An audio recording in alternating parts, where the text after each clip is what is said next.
Hello दोस्तों, नमस्कार। आज हम मध्य प्रदेश के एक बहुचर्चित और वास्तविक स्टोरी पे बात करने जा रहे हैं, जिसमें ये कुछ यूँ होता है कि एक लड़की होती है जिसका नाम सोनम होता है। वो इंदौर में प्लाईवुड कारोबारी देवी सिंह और उनकी पत्नी संगीता की एक पुत्री होती है, जो अपने ही कंपनी में काम करती है और मतलब मालिक के तौर पे। और वहीं पर काफी सारे वर्कर्स भी काम करते हैं। और इधर एक राजा रघुवंशी नाम का लड़का होता है, जो एक बिजनेसमैन होता है। तो इन दोनों में आपस में तो कोई बोलचाल या मिलाप नहीं होता है, लेकिन परिवार वालों के अचानक सहमति से इन लोगों की शादी तय हो जाती है। लेकिन क्या पता था कि राजा रघुवंशी को कि सोनम से जो शादी की जा रही है वो किसी और लड़के के अफेयर में है। ये बात किसी के कानों कान भनक तक नहीं लगी।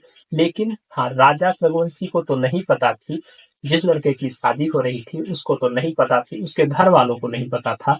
लेकिन दूसरी तरफ लड़की के जो घर वाले थे, उसके पिता, भाई, बंधु सबको पता था। यहाँ तक कि ऑफिस में सभी काम करने वाले लोगों को तक पता था कि वह अपने ही कंपनी में काम करने वाले एक राज कुशवाहा नाम के लड़के से अथाह प्रेम करती है।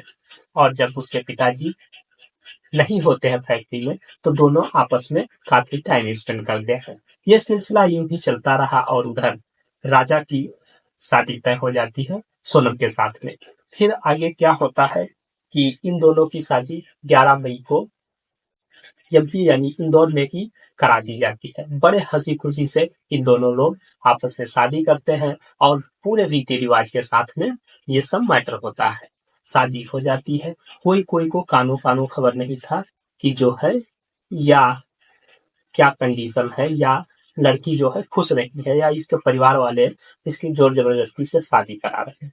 लेकिन उसी वक्त लड़की के दिमाग में कुछ खुरापाती आइडियाज चल रहे थे कि हम किसी न किसी तरह से राजा को रास्ते से हटा देंगे और हम और राज कुशवाहा जिंदगी भर ऐश करेंगे। लेकिन कंडीशन कुछ यूं होता है कि उधर ये लोग पहले तो जम्मू कश्मीर की यात्रा करना चाहते हैं, हनीमून के लिए जाना चाहते हैं, लेकिन वहां पे जो है कुछ विवाद हो जाता है। वहां पे भी जो आतंकी हमला हुआ था, उसी को लेकर के वहां पे दिक्कतें हो जाती है। तो वहां पे जो है सोनम का जुगाड़ नहीं लग पाता है। वो सोनम वहां पे जाने से कतराने लगती है। फिर सोनम ये बाद में अपने तरफ से कहती है कि हाँ, हमको हनीमून पे तो जाना ही है, लेकिन हम लोग इस बार शिलांग चलते हैं, माँ कामाख्या देवी का दर्शन करेंगे और वहीं पे जो है अपनी मन्नतें पूरी करेंगे और टहलेंगे, घूमेंगे, हनीमून मनाएंगे और मजा लेंगे जिंदगी का। लेकिन राजा को क्या पता था कि वो उसकी अंतिम यात्रा है। इधर जो सोनम होती है, वो अपने दोस्त और हित मित्र को संगठन बनाती है, यानी 4 लोगों का ग्रुप बनाती है, जिसमें एक राज कुशवाहा होता है और इंदौर के ही 3-4 लड़के और होते हैं, जिसको राज कुशवाहा ने कन्विंस किया होता है। फिर किसी न किसी तरह से ये राजा के साथ सब लोग जाते हैं इन वहाँ शिलांग में यात्रा करते हैं, मजा लेते हैं, होटल में रुकते हैं, फिर खाते पीते हैं। लेकिन किसी को ये कानो कानो खबर नहीं थी कि जो है ये लोग राजा रघुवंशी की हत्या करने वाले होते हैं। ये लोग अपना पूरा प्लान बना चुके थे, जिसमें सोनम भी इन्वॉल्व थी। सोनम डायरेक्ट करती थी और ये लोग उसके तरह से काम करते थे। इधर क्या हुआ कि सोनम जो है अपने पति यानी राज को मरवा देती है उन लोगों से। उसके बाद ये लोग अलग अलग हो जाते हैं। फिर क्या होता है कि ये लोग जब अलग अलग हो जाते हैं और उसके बाद काफी छानबीन करने के बाद 2 जून को राज की यानी राजा की लाश शिलांग में मिलती है और हड़कंप मच जाता है कि ये लोग टूरिस्ट थे और इनकी जो है किसने निर्मम हत्या कर दी। घर वालों ने अजीब अजीब सवाल उठाए। वहां की सरकार पे जो है दबाव बना और एमपी के सरकार ने मतलब दबाव बनाया, और पूरे ये जब पूरा मामला फैल गया पूरी दुनिया में, मतलब पूरे भारत में मामला फैल गया, और वहां की रेवेन्यू जो है, मध्य मेघालय की रेवेन्यू जो है वो टूरिस्ट पर बेस है।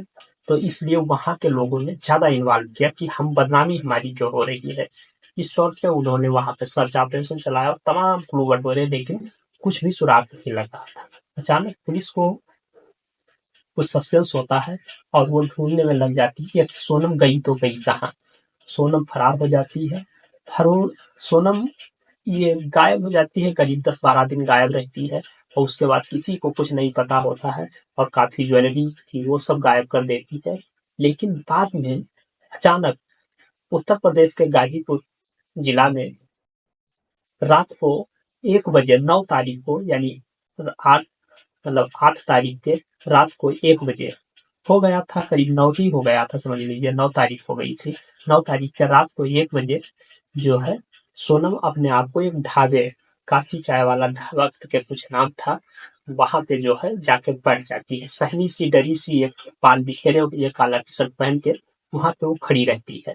अचानक एक होटल वाला जो होता है उसके मैनेजमेंट का उस पर नजर पड़ता है, तो वो अपने मालिक से बात करता है, कहता है भैया जी यहाँ पे एक लड़की खड़ी है जो सहमी डरी सी हुई है, आप उससे बात कर लीजिए, जाके देखिए उसको कोई प्रॉब्लम हो तो उसका सोल्यूशन निकाला जाए। फिर क्या होता है कि वो ढाबा वाला लड़का होता है, जाके उससे बात करता है और बात करने पर यह पता चलता है कि वो कह रही थी हमको अपने घर बात करना है, हमको मोबाइल दे दीजिए। मोबाइल देती है, वो अपने भाई से बात करती है और खूब रोने लगती है। उसके बाद कुछ टाइम बीतता है, लड़का फिर पूछता है बार बार, लेकिन लड़का पहचान नहीं पाता है। तब तक एक वहां पे खाना खाने आई एक औरत कहती है भैया इसमें आप इन्वॉल्व ना हो, ये पुलिस केस लग रहा है, आपको पुलिस को इन्वॉल्व करना चाहिए। इस प्रकार वो लड़का पुलिस को इन्वॉल्व करता है और लड़की जो है पकड़ी जाती है। तो जब ये पता चलता है कि ये सोनम रघुवंशी है जो अपने पति की हत्यारिन है, और इस मैटर में जो है यूपी पुलिस कुछ नहीं कर सकती थी, इसलिए उसने दोनों से यानी लखनऊ हेडक्वार्टर पे बात किया और उसके थ्रू वो लोग मेघालय पुलिस और एमपी पुलिस से बात करके इस लड़की को उनके हैंड ओवर कर दिए। लेकिन इस पूरे मैटर, इस दुर्घटना में ये पता चलता है कि बताइए एक प्रेमी के लिए एक करोड़पति जो है बिजनेसमैन, उसकी क्या गलती थी। उसको एक मनचली लड़की से शादी होती है और वो उसकी हत्या करवा देती है। यदि आपको शादी नहीं करना था, अपने परिवार वालों से बोलना चाहिए था। आप दोनों घर की जिंदगी बर्बाद क्यों कर दी, खुद अपनी जिंदगी बर्बाद कर ली और साथ में अपने जो हित मित्र थे जिसको आप जिंदगी से ज्यादा प्यार ही करते थे, मान लीजिए राज कुशवाहा की, उसकी भी जिंदगी आप बर्बाद कर दिए। आप कितने लोगों की जिंदगी बर्बाद कर दिए। तो इस वीडियो से यही सीख मिलता है कि आप पहली बार शादी ब्याह कर रहे हैं तो अपने हिसाब से हर चीज एडजस्ट कर लीजिए, पता कर लीजिए कि हाँ सहमति से हो रही कि गैर सहमति से हो रही। दूसरी बात, ऐसे क्राइम को अंजाम ना दें। यदि आप सहमत नहीं है तो आप अपने ढंग से बातचीत करके मैटर को सॉर्ट आउट करें, ना कि मर्डर कोई सोल्यूशन नहीं होता है। और ये गलत कदम उठाना ये बहुत ही निंदनीय अपराध है या दंडनीय अपराध है। तो मैं दीपक मिश्रा आपसे इस स्टोरी में क्षमा चाहता हूँ। नई स्टोरी के लिए आप लोग हमको सपोर्ट करें, लाइक करें। सो थैंक यू, धन्यवाद।